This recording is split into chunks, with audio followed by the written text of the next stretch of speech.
দিলীপ ঘোষের বিবাহের খবর জানাজানি হওয়ার পর থেকেই শুভেচ্ছার ঢল নেমেছে। রাজ্য বিজেপির নেতারা শুক্রবার দল বেঁধে তার বাড়িতে গিয়ে শুভেচ্ছা জানিয়েছেন। তাদের মধ্যে ছিলেন রাজ্য সভাপতি সুকান্ত মজুমদার থেকে শুরু করে সাধারণ সম্পাদিকা লকেট চট্টোপাধ্যায় সহ আরো অনেকেই। দিলীপ ঘোষের বাড়িতে সুকান্ত মজুমদার নিয়ে গিয়েছিলেন ফুলের তোড়া, মিষ্টির বাক্স আর দিলীপ ঘোষের জন্য ধুতি পাঞ্জাবি। বিজেপির অন্যান্য নেতারাও ফুল মিষ্টি নিয়ে গিয়েছিলেন। কারোর কারোর হাতে তার পাশাপাশি অন্যান্য উপহারও ছিল। সুকান্ত মজুমদার দিলীপ ঘোষের বাড়ি থেকে বেরিয়ে সাংবাদিকদের মুখোমুখি হয়ে জানালেন, বিয়ের শুভেচ্ছা এবং শুভকামনা জানাতেই তিনি এসেছিলেন।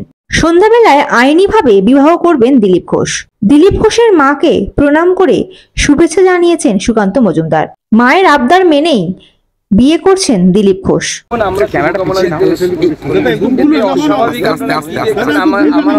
মনে হচ্ছে না, বিশেষ করে যেখানে আমরা কলকাতায় থাকি। এর আগে আপনারা বহু রাজনৈতিক ব্যক্তিত্বের বিয়ে দেখেছেন, যদি বলেন প্রিয়রঞ্জন দাসমুন্সির বিয়ে দেখেছেন, আপনারা ইন্দ্রজিৎ গুপ্তর বিয়ে দেখেছেন, তিনি আবার ধর্ম পরিবর্তন করে বিয়ে করেছেন।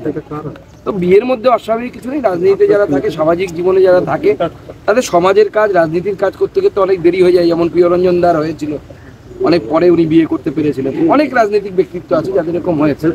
তো স্বাভাবিকভাবে আমরা মাননীয় দিলীপ দার এবং তার আগামী নববধূ যিনি আসছেন তাদের আগামী জীবন অত্যন্ত শুভ হোক, ভালো হোক। সবারই জীবনে এটা ব্যক্তিগত ব্যাপার, এটা ব্যক্তিগত পরিসর।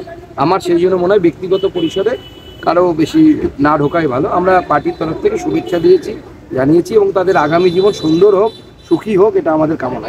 Bureau report, ND Bangla news. সবার আগে সব খবর, সঠিক খবর পেতে ফেসবুক পেজটি ফলো করে এবং ইউটিউব চ্যানেলটি সাবস্ক্রাইব করে রাখুন আর শেয়ার করতে ভুলবেন না।